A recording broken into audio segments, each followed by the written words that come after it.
to give you the current situation.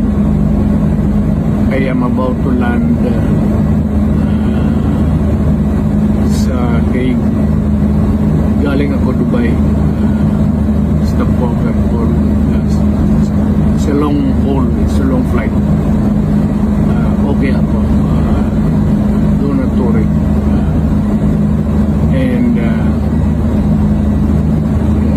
I think this is something to do with the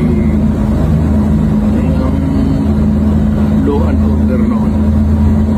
At sinasabi ko naman sa mga pulis, military na trabaho kayo at ako ang managot. So ito na nga, for all of the whatever happened in the past,